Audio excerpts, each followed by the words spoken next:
All right, so what's going on here? This module here is a Charles Westcom 7305-19.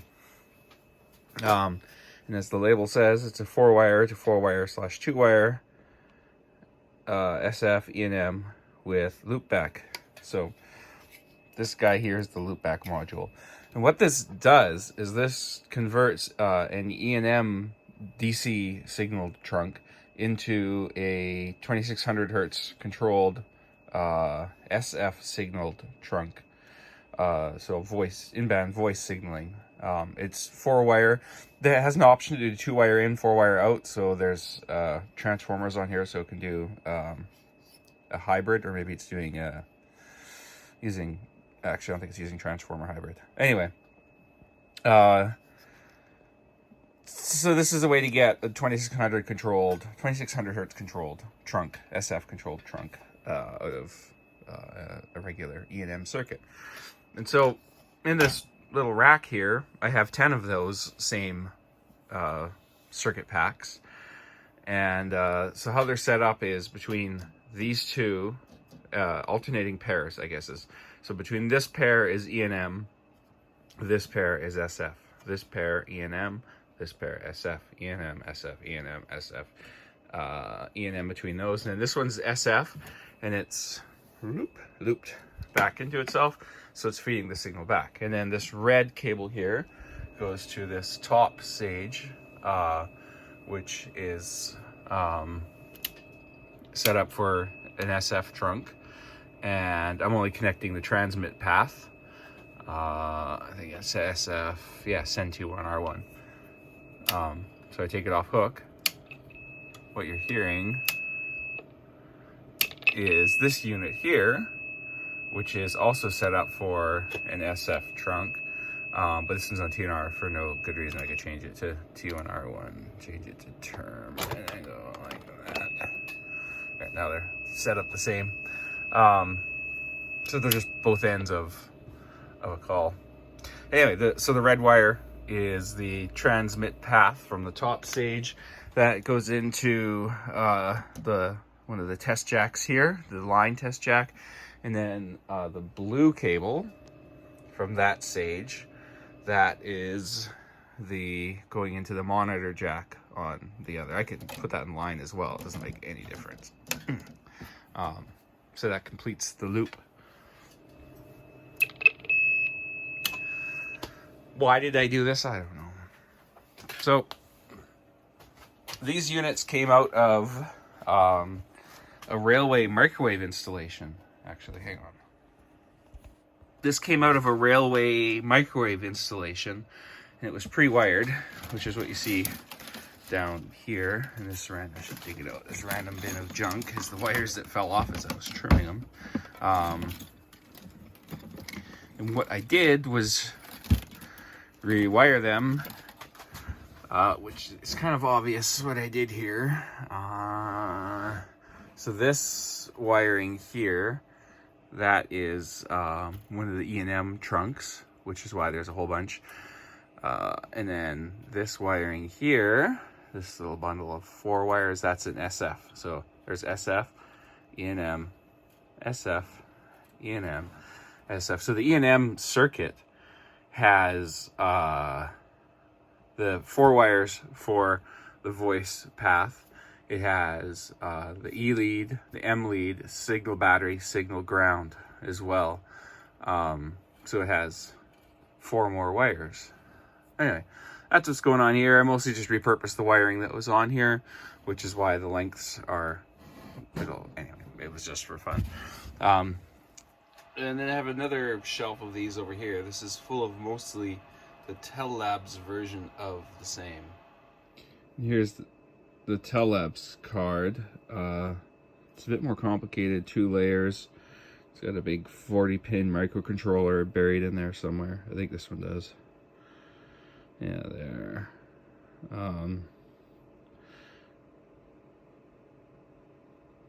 that's probably my problem right there. I tried plugging it into the circuit. It's a type 3. But there's something I'm not quite getting with the gain settings on these cards. So they seem to really struggle with the 2600 hertz tone detection unless I crank up the receive gain. But if you crank up the receive gain, so right now I've got it set to, what's that, 18 decibel of gain, then you're going to get horrible clipping because each one of these is amplifying by 18 dB. So what I'm actually doing is it amplifies, hang on. So here is the receive side. Signal comes in, I have the receive gain set to 18 dB. I have the equalization all set to just flat. That goes into the 2600 hertz detector. And then it comes back out, and then I apply 18 dB of attenuation on the output. So I don't know if that's the right way to do this. It's really unreliable if I don't. The way this works is when the 2600 hertz signal is applied, it's applied at a high volume, and then 400 milliseconds later, it drops it down to a low volume. And if I have no amplification set at this stage, it only detects it when it's at the high volume level. When it drops to that holding level, the circuit looks like it looks like a wink. So yeah, a bunch of gain, take all that gain away. And it doesn't seem like this has trouble with that. This amplifier, I mean, this shows this is dip switches, but this is a full amplifier, and it seems to have pretty high dynamic range. So this won't clip. It's how it's set up right now. It doesn't seem to. I don't have any kind of, is there some kind of distortion analysis I should be doing? I don't know. So here's the Telabs version. It's 2 layers, a big 40-pin microcontroller on these. A lot less crowded, I guess, maybe. The Westcoms make extensive use of these hybrids. There's 1, 2, 3. That black one down there is also 1, 4. So they're a bit fancier design, even though they look older. What do date codes tell me? 9439, 9001, 9435. Yeah, so this is mid-90s vintage. Looks like mid-70s to me. Telabs, it's a bit harder to see date codes because it's a sandwich. Hang on. 1995 date code on the Telabs stuff. What I like about the Telabs module is it's a lot more maintainable, except for that microcontroller, which I think was like a COP8. I can't remember. I had one of these open once. Except for the microcontroller, it's all sort of off-the-shelf parts. Let's take a look. Job on the bomb reduction. 3 little screws, 1 big screw. That is weird. And we're open. 4 transformers. A lot of resistors. And I'm guessing they're all high tolerance because those will be used in the attenuator networks. What do we have for ICs? Hi! It's Dave here. For those of you playing along at home. What do we got? SC 7043 and SC 70. I can't remember. I thought I looked these up. Maybe I didn't. And then the Okadata 8049 clone. So that's not far off what you'd find in a keyboard. It's like an Intel 8051. I guess that would be was the 8049, that's the 8048 MCS 48 family. Is that right? I don't know. Yeah, so that's the brains of the outfit. What are those? Relays. I'm guessing some of these are going to be mercury wetted. Maybe that one in the metal can. Not sure. Anything else exciting here? These Raytheon op amps. The Ray 9511. I see them a lot in this Telecom stuff.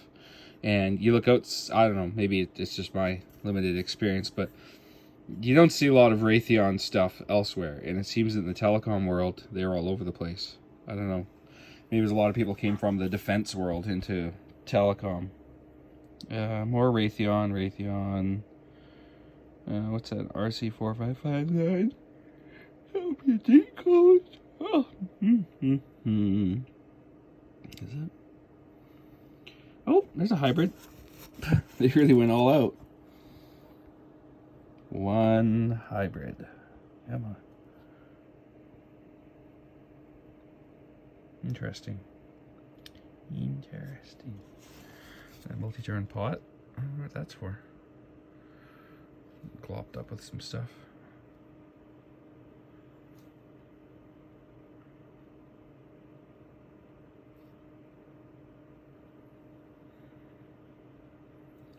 Fuses. Op amp look a little.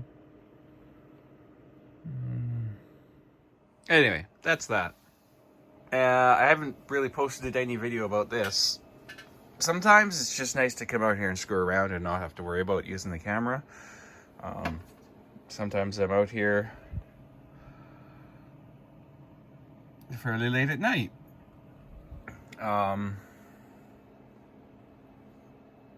And I just come out here to kill some time. So I've got this disconnected again because I took the power for that.